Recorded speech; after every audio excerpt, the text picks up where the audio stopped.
Europe 1, il est 7h40. Votre invité Mathieu Béliard, Christiane Lambert, présidente de la FNSEA, le premier syndicat agricole. Bonjour Christiane Lambert. Bonjour. Et merci d'être en direct avec nous sur Europe 1. Ce matin, cette info Europe 1. Ces dernières semaines, vous l'avez suivi à travers toute la France. De nombreux élus ont décidé d'interdire l'utilisation de produits phytosanitaires à proximité des maisons, des bureaux, comme ce qu'avait fait le maire de Langouette, même si son arrêté a été suspendu. Le gouvernement s'est engagé, ici même sur Europe 1, à encadrer ce genre d'arrêté et à proposer un décret prochainement. L'information que nous dévoilons ce matin, c'est que le torchon brûle entre le ministère de l'Agriculture et le ministère de l'Environnement. Concrètement, vous avez un ministère de la Transition écologique qui parle d'une centaine de mètres comme distance des habitations, et vous avez le ministère de l'Agriculture qui parle de 3 à 5 mètres grand maximum. Ce qui est important, c'est que les populations se sentent protégées. C'est aussi notre préoccupation. Aujourd'hui, nous avons travaillé pour faire des propositions d'aménagement qui permettent vraiment de protéger les populations. Implanter des haies, des filets, des murs. Il existe des murs, certaines maisons sont entourées, mais surtout des haies et des filets. Utiliser des équipements qui permettent d'éviter la dérive. Aujourd'hui, on a des matériels agricoles qui permettent de diminuer de 90% la dérive, c'est-à-dire la brume qui s'en va. On alourdit les gouttes, elles sont enrichies en huile pour justement les alourdir et qu'elles tombent vraiment sur la culture et éviter les dérives. Est-ce que ces techniques-là, nouvelles, sont prises en compte ou pas ? Rendez-vous compte, 150 mètres, c'est l'équivalent d'une fois et demie la longueur d'un terrain de foot. Une fois et demie la longueur d'un terrain de foot. Est-ce que les Français sont prêts à voir une fois et demie ? 150 mètres, c'est ce qu'avait décrété le maire de Langouette. Le maire de Langouette, voilà. C'était 150 mètres. Et qui fait l'objet de beaucoup de discussions. Franchement, cette longueur-là de friche autour des maisons d'habitation... Pour vous, c'est non ? C'est non, évidemment que c'est non. Évidemment. Mais ça sera non aussi pour les riverains, parce que quand ils auront des friches autour de chez eux, je pense qu'ils ne voudront pas. Donc je pense qu'une solution doit être trouvée, elle est imminente, et il faut la trouver. Que dit la loi ? La loi alimentation a dit, localement, les préfets, associations des maires, agriculteurs, élus, riverains, doivent écrire des chartes de bonne utilisation. S'ils ne le font pas, la loi fixera des distances. Non, mais là, il va y avoir un décret qui va permettre aux maires, selon la commune, de manière assez démocratique non, finalement, de choisir. Non, c'est pas ça. Christiane Lambert, quelle est la distance acceptable à vos yeux ? Parce qu'on a, comme je vous disais, 100 mètres d'un côté dans un ministère, 3 à 5 mètres de l'autre côté. On sent bien qu'ils ne parlent pas le même langage. Non, mais moi je parle le langage du pragmatisme. Écoutez, moi je suis quelqu'un de terrain, je suis agricultrice, j'ai des amis qui sont conseillers municipaux, je connais très bien mon maire, j'en ai parlé avec lui. Je crois qu'il faut être sérieux, les agriculteurs sont capables de faire des efforts.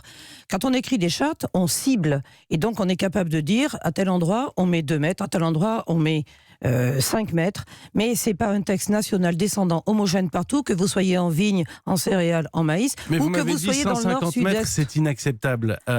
Permettez-moi de vous demander à quel seuil vous accepterez cette mesure. Le gouvernement va prendre un décret et on sait que l'Élysée et Matignon suivent ce dossier heure par heure comme le lait sur le feu, parce qu'il ne s'agit pas de fâcher les agriculteurs en cette rentrée où on parle beaucoup de concertation. Quelle distance est-ce que vous acceptez, Christiane Lambert ? Je pense qu'on est capable aujourd'hui de dire qu'on peut descendre et aller auprès des haies, des filets et des équipements que nous aurons installés, mais il faut tenir compte des pratiques locales. Quand vous avez des vignes et que les viticulteurs utilisent des panneaux récupérateurs, eh bien on est capable de dire que même à 1 mètre, ça ne crée pas de difficulté. Donc je pense que là on est parti sur du manichéisme, c'est noir ou c'est blanc. Mais c'est pas vrai, ça qui m'intéresse. Mais il y a un décret qui va tomber. Oui, moi, mais j'aimerais savoir vraiment, parce que vous êtes entendu et vous êtes une voix qui compte dans ce débat, Christiane Lambert. J'aimerais savoir à quel niveau vous acceptez finalement une limitation. Ce que je souhaite, c'est que la distance qui va être proposée dans l'arrêté, qui est pour l'instant posée à 10 mètres et 5 mètres, 5 mètres pour les cultures basses, 10 mètres pour les cultures hautes, puisse être réduite dès lors que dans les chartes d'engagement, il y a des efforts qui sont faits et acceptés localement par les acteurs, que les gens se parlent. Et je vous donne un autre exemple. À côté de chez moi, il y a une maison d'habitation, résidence secondaire, habitée 3 mois par an et 3 week-ends par an. Est-ce que vis-à-vis d'une maison comme ça, il faut avoir les mêmes distances que vis-à-vis de mon... Mais au-delà de 10 mètres, j'aimerais qu'on parle de la sécheresse et il ne nous reste pas beaucoup de temps, Christiane Justement, Lambert. parce qu'il y a beaucoup de cas précis comme ça, il faut que les chartes départementales, c'est-à-dire le travail local, prévalent sur une distance arbitraire. Donc il ne faut surtout pas 150 mètres, et après il faut voir quelles pratiques nous mettons en œuvre pour réduire le plus possible les distances. Est-ce que c'est 1 mètre, 2 mètres ? Nous verrons. C'est un chiffre en tout cas, si je vous suis bien, vous n'êtes pas monté au-dessus de 10 mètres. Bien sûr que non, qu'on n'est pas monté au-dessus de 10 mètres. Même le ministère ne monte pas au-dessus de 10 mètres. Puisqu'il dit les ministères. 10 mètres, culture haute, arboriculture, viticulture. 100 mètres, le ministère de la Transition écologique. Non, il n'a pas dit 100 mètres. Ce sont nos informations. Mais elles sont fausses.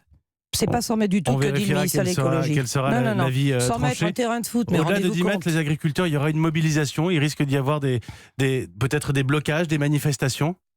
Ils sont à Écoutez, cran en ce moment. Il y a de la sécheresse qui Bien pèse sûr, énormément sur leur moi je vous compte. pose une question. Cette zone de non-culture qui va représenter jusqu'à 15% des surfaces pour certains agriculteurs, qui va la payer? La perte de culture, la perte de revenus, qui la prend en charge? Personne? Est-ce que c'est sérieux de proposer quelque chose comme ça? S'il y a des distances qui impliquent 20% de perte de production sur une exploitation, il est logique qu'il y ait une compensation. Qui la prend en charge? L'État? Les riverains? Qui?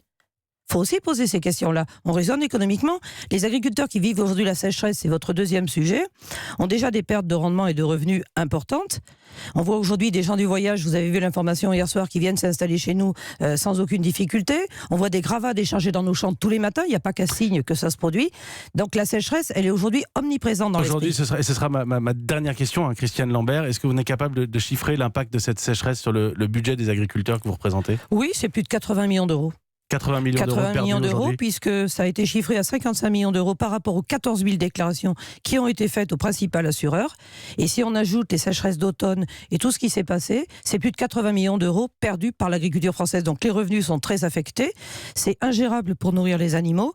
Tous les éleveurs ont déjà commencé à taper dans leur stock d'hiver. Donc le moral est très bas et les revenus vont être catastrophiques. Donc les choses s'additionnent. Hein. Et donc des contraintes nouvelles tout le temps, des taxes en plus, des charges en plus et des contraintes supplémentaires.